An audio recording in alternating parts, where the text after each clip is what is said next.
Welcome to my YouTube channel. ನಮಸ್ಕಾರ ವೀಕ್ಷಕರೇ.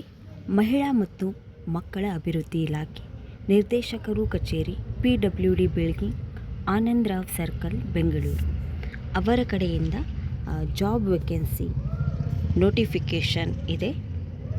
ಪೋಷಣ್ ಅಭಿಯಾನ್ ಯೋಜನೆಯಡಿ ವಿವಿಧ ಹುದ್ದೆಗಳಿಗೆ ಅರ್ಜಿ ಆಹ್ವಾನಿಸುವ ಕುರಿತು ಮಹಿಳಾ ಮತ್ತು ಮಕ್ಕಳ ಅಭಿವೃದ್ಧಿ ಇಲಾಖೆಯಿಂದ ಅನುಷ್ಠಾನಗೊಳಿಸುತ್ತಿರುವ ಪೋಷಣ್ ಅಭಿಯಾನ್ ಯೋಜನೆ ಅಡಿ ತಾತ್ಕಾಲಿಕವಾಗಿ ಗುತ್ತಿಗೆ ಆಧಾರದ ಮೇಲೆ ಈ ಕೆಳಕಂಡ ಹುದ್ದೆಗಳಿಗೆ ನೇಮಿಸಿಕೊಳ್ಳಲು ಅರ್ಹ ಅಭ್ಯರ್ಥಿಗಳಿಂದ ಅರ್ಜಿಗಳನ್ನು ಆಹ್ವಾನಿಸಿದೆ. ಅರ್ಜಿ ಸಲ್ಲಿಸ ಬಯಸುವವರು ಸ್ವವಿವರ, ರೆಸ್ಯೂಮ್ದ ಪ್ರತಿ ಹಾಗೂ ಅಗತ್ಯ ದಾಖಲಾತಿಗಳೊಂದಿಗೆ ದಿನಾಂಕ 23/12/2025 ಸಂಜೆ 5:30 ಗಂಟೆಯೊಳಗೆ ನಿರ್ದೇಶಕರ ಕಚೇರಿ, ಮಹಿಳಾ ಮತ್ತು ಮಕ್ಕಳ ಅಭಿವೃದ್ಧಿ ಇಲಾಖೆ, PWD ಕಟ್ಟಡ, ಆನಂದರಾವ್ ವೃತ್ತ, ಬೆಂಗಳೂರು ಇಲ್ಲಿ ಖುದ್ದಾಗಿ ಅಥವಾ ಅಂಚೆ ಮೂಲಕ ಸಲ್ಲಿಸಬಹುದಾಗಿದೆ. ಹೆಚ್ಚಿನ ವಿವರಗಳನ್ನು ಅವರ ಅಫಿಷಿಯಲ್ ವೆಬ್ಸೈಟ್ https://wcd.karnataka.gov.in ನಲ್ಲಿ ನೋಡಬಹುದಾಗಿದೆ. ಇಲ್ಲಿ ಅವರು ಹೇಳುವುದರ ಪ್ರಕಾರ ಲಾಸ್ಟ್ ಡೇಟ್ 23 ಡಿಸೆಂಬರ್ 2025 ಆಗಿರುತ್ತದೆ. ಸಂಜೆ 5:30 ಒಳಗಡೆ ಅಫಿಷಿಯಲ್ ಏನು ಮಹಿಳಾ ಮತ್ತು ಅಭಿವೃದ್ಧಿ ಇಲಾಖೆ ಇದೆ ನೀವಾಗಿ ಹೋಗಿ ಅರ್ಜಿಯನ್ನು ಸಲ್ಲಿಸಬಹುದು ಅಥವಾ ಅಂಚೆಯ ಮೂಲಕ ಕೂಡ ನೀವು ಅರ್ಜಿಗಳನ್ನು ಸಲ್ಲಿಸಬಹುದಾಗಿದೆ. ಇನ್ನು ಉದ್ಯೋಗದ ಮಾಹಿತಿಗಳು, ಹುದ್ದೆಯ ಹೆಸರು, ಮೊದಲನೆಯದಾಗಿ ಸಲಹೆಗಾರರು. ಎಷ್ಟು ವೇಕೆನ್ಸಿ ಇವೆ ಅಂತಂದರೆ, ಒಂದು ವೇಕೆನ್ಸಿ ಇದೆ. ತಿಂಗಳಿಗೆ 60,000 ಮಾಸಿಕ ಸ್ಯಾಲ್ರಿ ಇರುತ್ತದೆ. ಇದರ ವಿದ್ಯಾರ್ಹತೆ ಮತ್ತು ಅನುಭವ ಕೆಳಗಡೆ ಡೀಟೇಲ್ ಆಗಿ ಕೊಟ್ಟಿರಲಾಗುತ್ತದೆ. ಎರಡನೇ ಪೋಸ್ಟ್ ಯಾವುದಿದೆ ಅಂತಂದರೆ ಪ್ರಾಜೆಕ್ಟ್ ಅಸೋಸಿಯೇಟ್ ಇದೆ. ಅದು ಕೂಡ ಒಂದೇ ಹುದ್ದೆ ಅವೈಲೇಬಲ್ ಇದೆ. ಇಲ್ಲಿ ತಿಂಗಳಿಗೆ 25,000 ರೂಪಾಯಿಗಳ ಸ್ಯಾಲರಿ ಇರುತ್ತದೆ. ಮೂರನೆಯದಾಗಿ ಸೆಕ್ರೆಟ್ರಿಯಲ್ ಅಸಿಸ್ಟೆಂಟ್, ಡೇಟಾ ಎಂಟ್ರಿ ಆಪರೇಟರ್ ಒಂದು ಹುದ್ದೆ ಇದೆ. ತಿಂಗಳಿಗೆ 15,000 ರೂಗಳ ಸ್ಯಾಲ್ರಿ ಇರುತ್ತದೆ. ನಾಲ್ಕನೇ ಪೋಸ್ಟ್ ಆಫೀಸ್ ಮ್ಯಾನೇಜರ್, ಇದು ಕೂಡ ಒಂದೇ ಹುದ್ದೆ ವೇಕೆನ್ಸಿ ಇದೆ. 8,000 ತಿಂಗಳಿಗೆ ಸ್ಯಾಲರಿ ಇರುತ್ತದೆ. ಇನ್ನು ಅವರ ವಿದ್ಯಾರ್ಹತೆ ಮತ್ತು ಅನುಭವ ಕ್ವಾಲಿಫಿಕೇಷನ್ನ ಡೀಟೇಲ್ಸ್ಗಳು. ಇಲ್ಲಿ ವಯಸ್ಸಿನ ವಯೋಮಿತಿ ಎಲ್ಲ 4 ಹುದ್ದೆಗಳಿಗೂ 60 ವರ್ಷದ ಒಳಗಡೆ ಇರಬೇಕು ವೀಕ್ಷಕರೇ. ಇದೇ ಸೇಮ್ ನೋಟಿಫಿಕೇಷನ್ನ ಕೆಳಗಡೆ ಇಂಗ್ಲೀಷ್ನಲ್ಲಿ ಕೊಟ್ಟಿದ್ದಾರೆ. ಅದರ ನಂತರ Poshan Abhiyan staff recruitment norms, ಇಲ್ಲಿ ಅವರ ಕ್ವಾಲಿಫಿಕೇಷನ್ ಡೀಟೇಲ್ಸ್ಗಳನ್ನು ನೀಟಾಗಿ ಡೀಟೇಲಾಗಿ ಮೆನ್ಷನ್ ಮಾಡಿದ್ದಾರೆ. ಮೊದಲನೇದಾಗಿ ಏನು ಸಲಹೆಗಾರ ಪೋಸ್ಟ್ ಇತ್ತಲ್ಲ, ಕನ್ಸಲ್ಟೆಂಟ್, ಯಾವ ವಿಭಾಗದ ಕನ್ಸಲ್ಟೆಂಟ್ ನೋಡಿ ವೀಕ್ಷಕರೇ, capacity and building and BCC ಈ ಕ್ಷೇತ್ರದಲ್ಲಿ ಕನ್ಸಲ್ಟೆಂಟ್ ಬೇಕಾಗಿದ್ದಾರೆ. 60,000 ತಿಂಗಳಿಗೆ ಪಗಾರಿದೆ. ಅವರ educational qualification and experience, age limit ಅಂಕರು ಲೆಸ್ ದೆನ್ 60 ಇರಬೇಕು ವೀಕ್ಷಕರೇ. ಇಲ್ಲಿ ಕ್ವಾಲಿಫಿಕೇಷನ್ ಏನಪ್ಪ ಅಂದರೆ PG degree in social science or health communication or mass communication or rural development that includes courses on training or capacity building management in nutrition or public health with at least 55%. ಇಲ್ಲಿ ನೋಡಿ, ನಿಮ್ಮ marks minimum 55% ಆಗಿರಲೇಬೇಕು. ನಿಮ್ಮದು PG complete ಆಗಿರಬೇಕು. ಯಾವ ಕೋರ್ಸ್ಗಳಲ್ಲಿ social science ಇರ್ಬೋದು, health communication, mass communication, rural development, ಆಮೇಲೆ training, capacity building management, nutrition, public health, ಇವುಗಳಲ್ಲಿ ನಿಮ್ಮ ಕ್ವಾಲಿಫಿಕೇಷನ್ ಇರಬೇಕು, PG ಇರಬೇಕು, 55% ಮಾರ್ಕ್ಸ್ ಇರಬೇಕು. ಅದರ ಜೊತೆಗೆ ಇಲ್ಲಿ ಆರ್ ಅಂತ ಮೆನ್ಷನ್ ಮಾಡಿರೋದಿಲ್ಲ, ಸೊ ಅದರ ಜೊತೆಗೆ ಅಂತ ಕನ್ಸಿಡರ್ ಮಾಡಬಹುದು ವೀಕ್ಷಕರೇ. At least 3 year experience in planning and implementing behaviour change communication and capacity building interventions in public health or nutrition programmes. ಇದೇ ರೀತಿಯ ಪಬ್ಲಿಕ್ ಹೆಲ್ತ್ ಇರ್ಬೋದು, ನ್ಯೂಟ್ರಿಷನ್ ಪ್ರೋಗ್ರಾಮ್ ಇರ್ಬೋದು, planning, implementation, behaviour change communication, ಇದೇ ಫೀಲ್ಡ್ನಲ್ಲಿ ನಿಮ್ಮ 3 ವರ್ಷದ ಎಕ್ಸ್ಪೀರಿಯನ್ಸ್ ಇರಬೇಕು.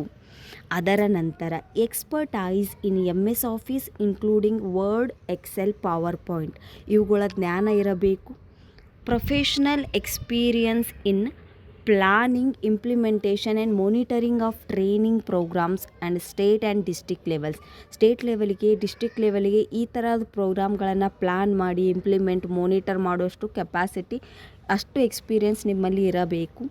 Excellent oral and written communication skills in English and conversant in local language.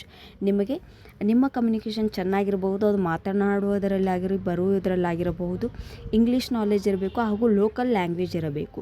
ಅದರ ಜೊತೆಗೆ ಒಳ್ಳೆಯ computer knowledge, good communication, computer skill ಅಂತ ಹೇಳ್ತಾ ಇದ್ದಾರೆ. ಇಲ್ಲಿ ನಿಮ್ಮ ಮಿನಿಮಮ್ PG ಇರಬೇಕು, ಪರ್ಟಿಕ್ಯುಲರ್ ಕೋರ್ಸ್ಗಳಿರಬೇಕು, 55% ಇರಬೇಕು, ಕಂಪ್ಯೂಟರ್ ನಾಲೆಜ್ ಇರಬೇಕು, ಆಮೇಲೆ experience and a good communication skill ಇರಬೇಕು. ಇನ್ನು ಎರಡನೇ ಹುದ್ದೆಯ ಕ್ವಾಲಿಫಿಕೇಷನನ್ನು ನೋಡೋದಾದರೆ ಪ್ರೊಜೆಕ್ಟ್ ಅಸೋಸಿಯೇಟ್. ಇಲ್ಲಿ ವಿದ್ಯಾರ್ಥಿ ಏನಿರಬೇಕಂದ್ರೆ graduate in computer science or IT. ಇಲ್ಲಿ ನಮ್ಮ ಕಂಪ್ಯೂಟರ್ ಸೈನ್ಸ್ ಅಥವಾ ITಯಲ್ಲಿ ಗ್ರ್ಯಾಜುಯೇಟ್ ಆಗಿರಬೇಕು. ಇಲ್ಲಿ PG ಅಂತ ಮೆನ್ಷನ್ ಮಾಡಿಲ್ಲ. ಸೊ ಮಿನಿಮಮ್ UG ಇದ್ರೂ ನಡೆಯುತ್ತೆ. ಎಟ್ಲೀಸ್ಟ್ 2 years ವರ್ಕ್ ಎಕ್ಸ್ಪೀರಿಯನ್ಸ್ ಇನ್ ರಿಲಿವೆಂಟ್ ಫೀಲ್ಡ್. ಏನು ಪ್ರೊಜೆಕ್ಟ್ ಅಸೋಸಿಯೇಟ್ ಅಂತ ಇದ್ದಾರೆ ಅದರ ರಿಲಿವೆಂಟ್ ಫೀಲ್ಡ್ನಲ್ಲಿ ನಿಮಗೆ ಮಿನಿಮಮ್ 2 ವರ್ಷದ ಎಕ್ಸ್ಪೀರಿಯನ್ಸ್ ಇರಬೇಕು. Formal training in IT or mobile application. ಅವು ನಿಮ್ಮಗಳಿಗೆ IT ಅಥವಾ ಮೊಬೈಲ್ ಅಪ್ಲಿಕೇಶನ್ನಲ್ಲಿ ಟ್ರೈನಿಂಗ್ ಆಗಿರಬೇಕು. Experience in working with technology and software application support. ನೀವು ಟೆಕ್ನಾಲಜಿ ಮತ್ತು ಸಾಫ್ಟ್ವೇರ್ ಅಪ್ಲಿಕೇಶನ್ ಸಪೋರ್ಟ್ನಲ್ಲಿ ವರ್ಕ್ ಮಾಡಿರುವ ಎಕ್ಸ್ಪೀರಿಯನ್ಸ್ ಇರಬೇಕು. Previous experience in working with frontline workers of government department and trainings on IT, mobiles and computer. ಬೇರೆ ಬೇರೆ IT, mobile, computer, government ಡಿಪಾರ್ಟ್ಮೆಂಟ್ನ training ಪ್ರೋಗ್ರಾಮ್ಗಳಲ್ಲಿ work ಮಾಡಿರೋ ಎಕ್ಸ್ಪೀರಿಯನ್ಸ್ ಇತ್ತಂದರೆ ಅದು ಪ್ರಿಫರೇಬಲ್, ಅದು ಇರಬೇಕು. ಇನ್ನು good oral written communication skill in local language. ನಿಮ್ಮ ಲೋಕಲ್ ಲ್ಯಾಂಗ್ವೇಜಿನ ಮೇಲೆ ನಿಮ್ಮ ಬರೆಯಲು, ಮಾತನಾಡಲು ಮತ್ತು ಓದು ಅಂದರೆ ಓರಲ್ ಆ್ಯಂಡ್ ರಿಟರ್ನ್ ಸ್ಕಿಲ್ ಇರಬೇಕು. And computer literacy is must. Computer knowledge ಇರಬೇಕು. ಇನ್ನು ಮೂರನೇ ಪೋಸ್ಟಿನ ಬಗ್ಗೆ ಮಾತನಾಡುವುದಾದರೆ ಸೆಕ್ರೆಟ್ರಿಯಲ್ ಅಸಿಸ್ಟೆಂಟ್. ಇದಕ್ಕೆ minimum qualification PUC at least with 50% marks. PUC 50% marks ಇರಲೇಬೇಕು. At least 2 years work experience in the relevant field. ಇದೇ ರೀತಿಯ ಸೆಕ್ರೆಟರಿ ಅಸಿಸ್ಟೆಂಟ್ ಈ ಫೀಲ್ಡ್ನಲ್ಲಿ 2 ವರ್ಷದ ಸೇವಾನುಭವ ಇರಬೇಕು. Expertise in MS office including word, Excel, power ಪಾಯಿಂಟಿನ ನಾಲೆಜ್ ಇರಬೇಕು. ಅದರಲ್ಲಿ ನಾಲೆಜ್ ಅನ್ನೋಕ್ಕಿಂತ ಎಕ್ಸ್ಪರ್ಟೈಸ್ ಇರಬೇಕು. ಅಂದರೆ ರೆಗ್ಯುಲರ್ಲಿ ಯೂಸಿಗೆ ನಿಮ್ದು ಗ್ರಿಪ್ ಇರಬೇಕು. Typing skills in English and Kannada. ಇಲ್ಲಿ ನೋಡಿ, ಇಂಗ್ಲೀಷ್ ಮತ್ತು ಕನ್ನಡ ಟೈಪಿಂಗ್ ಸ್ಕಿಲ್ ಇರಲೇಬೇಕು. Good oral and written communication skill in local ಲ್ಯಾಂಗ್ವೇಜಿನಲ್ಲಿ ಓರಲ್ ಮತ್ತು ರಿಟರ್ನ್ ಸ್ಕಿಲ್ ಇರಬೇಕಂದ್ರೆ ಒಳ್ಳೆಯ ಇಂಗ್ಲೀಷ್, ಕನ್ನಡ ಮತ್ತು ಕಮ್ಯುನಿಕೇಷನ್ ಸ್ಕಿಲ್ ಇರಬೇಕು. ಬೇಸಿಕ್ಸ್ ಆಫ್ ಕಂಪ್ಯೂಟರ್ ಇರಬೇಕು. ಇನ್ನು 4th ಪೋಸ್ಟ್ ಆಫೀಸ್ ಮೆಸೆಂಜರ್. ಈ ಪೋಸ್ಟ್ಗೆ ಎಜುಕೇಷನ್ ಕ್ವಾಲಿಫಿಕೇಷನ್ SSLC ಅಟ್ಲೀಸ್ಟ್ 50% ಆಗಿರಬೇಕು. At least 1 year work experience in the relevant field. Office messenger ಅಂತ ವರ್ಕ್ ಮಾಡಿರೋ 1 year ಎಕ್ಸ್ಪೀರಿಯನ್ಸ್ ಇರಲೇಬೇಕು. Good oral communication skill in local ಲ್ಯಾಂಗ್ವೇಜಿನಲ್ಲಿ ನಿಮ್ಮ ಕಮ್ಯುನಿಕೇಷನ್ ಗ್ರಿಪ್ ಇರಬೇಕು. ಯಾರಿಗೆಲ್ಲ ಇಂಟ್ರೆಸ್ಟ್ ಇದೆ ವೀಕ್ಷಕರೇ, ನೀವುಗಳು ಏನು ಮಹಿಳಾ ಮತ್ತು ಮಕ್ಕಳ ಅಭಿವೃದ್ಧಿ ಇಲಾಖೆ ಏನಿದೆ ಬೆಂಗಳೂರಿನಲ್ಲಿ, ಅಲ್ಲಿ ನೀವಾಗಿಯೇ ಹೋಗಿ ಅರ್ಜಿಗಳನ್ನು ಸಲ್ಲಿಸಬಹುದು. ಅಥವಾ ಪೋಸ್ಟ್ ಮೂಲಕ ಕೂಡ, ಅಂಚೆಯ ಮೂಲಕ ಕೂಡ ನಿಮ್ಮ ಅರ್ಜಿಗಳನ್ನು ಹಾಕಬಹುದು. ಆದರೆ 23 ಡಿಸೆಂಬರ್ 2025 ಸಂಜೆ 5:30 ಒಳಗಾಗಿ ಅರ್ಜಿಗಳನ್ನು ಸಲ್ಲಿಸಬೇಕಾಗತ್ತೆ. ನೀವು ಈ ಅಪ್ಲಿಕೇಶನನ್ನು ಅಫಿಷಿಯಲ್ ವೆಬ್ಸೈಟ್ನಿಂದ ಡೌನ್ಲೋಡ್ ಮಾಡಬಹುದು. Thank you for watching.